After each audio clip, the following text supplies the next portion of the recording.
Bonjour, dans cette vidéo, nous allons voir ensemble comment faire pour se mettre en avant dans une lettre de motivation. Et je vais vous apporter une réponse qui est totalement contre-intuitive dans cette vidéo.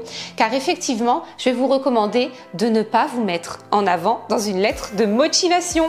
Je m'appelle Nolwenn Bernachat-Solange, je vous accompagne depuis 15 ans dans votre recherche d'emploi, dans votre évolution de carrière, dans la recherche de votre valeur ajoutée professionnelle. N'hésitez pas à télécharger le guide gratuit de l'entretien d'embauche que je mets à votre disposition, c'est le premier lien en description. N'hésitez pas à prendre également rendez-vous avec moi pour un bref entretien en visio qui va vous permettre de faire le point sur votre recherche d'emploi ou un très rapide bilan de votre situation professionnelle. Alors pourquoi il faut éviter de se mettre en avant dans une lettre de motivation? C'est absolument contre-intuitif. On se dit évidemment que le recruteur va chercher à lire et à percevoir à quel point on est une personne formidable. Alors pour expliquer ce côté contre-intuitif, nous allons commencer par voir un élément de communication interpersonnelle qui va vous aider à comprendre la raison de mon conseil. Et ensuite, bien sûr, on va voir qu'est-ce qu'il faut mettre dans la lettre de motivation pour qu'au final, le recruteur ait envie de vous rencontrer. Premier point qui est un élément de communication fondamental qui explique pourquoi il ne faut pas vous mettre en avant dans une lettre de motivation. Eh bien tout simplement parce que tout le monde a un aspect profondément égocentrique. On s'intéresse à nous-mêmes, on s'intéresse à ce qui nous intéresse, c'est un pléonasme. Et donc dans la manière de communiquer, la meilleure des stratégies, ça n'est pas de donner à l'autre ce dont on a envie nous, c'est de donner à l'autre ce dont il a envie lui. Or, de quoi a envie le recruteur lorsqu'il lit une lettre de motivation? Il a envie de lire qu'il publie un post formidable. Il a envie de lire qu'il est une entreprise formidable et donc en filigrane, ce qu'il va lire et ce qu'il va comprendre, c'est que vous avez particulièrement envie d'avoir accès à cette chose rare et précieuse qu'est le poste qu'il propose.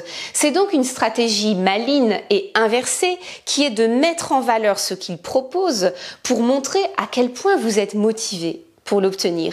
Et c'est une manière beaucoup plus subtile et beaucoup moins forcée que de passer son temps à essayer de se mettre en valeur, ce qui est, vous l'avouerez, extrêmement inconfortable et pas toujours agile, pas toujours subtil.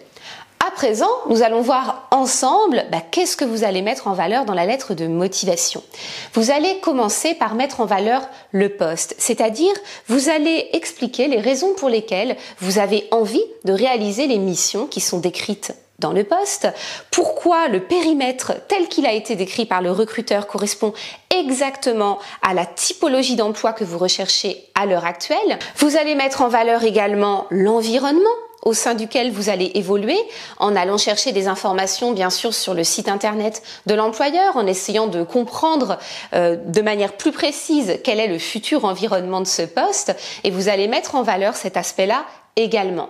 Ce que vous pouvez mettre en avant aussi dans la lettre de motivation, ce sont les missions de l'entreprise, le sens de ce qu'il réalise, les valeurs qui sont portées par l'entreprise, en expliquant pourquoi vous les trouvez intéressantes et pourquoi du coup vous êtes motivé pour venir travailler à l'intérieur de cette entreprise.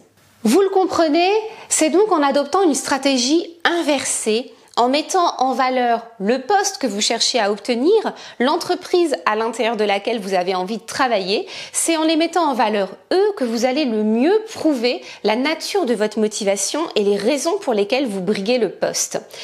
C'est beaucoup plus efficace que de partir à vide. Et quand je dis à vide, c'est en partant de vous-même, parce que vous partez du présupposé que le recruteur s'intéresse à vous. Ça n'est pas le cas.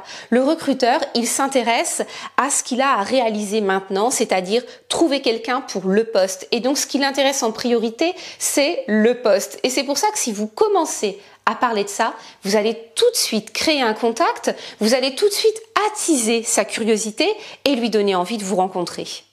Voici un exemple. Dans le premier paragraphe, vous parlez de l'entreprise et du besoin du recruteur. Votre entreprise, vous mettez le nom, a enregistré une forte croissance ces 2 dernières années. Vous êtes actuellement à la recherche d'une responsable en marketing digital qui puisse mettre en valeur votre marque et accompagner le développement commercial. Voilà, vous venez parler du recruteur, de son offre, vous lui montrez que vous avez compris l'expression de son besoin. Il est temps d'exprimer vos propres compétences. C'est exactement le défi que je souhaite relever aujourd'hui.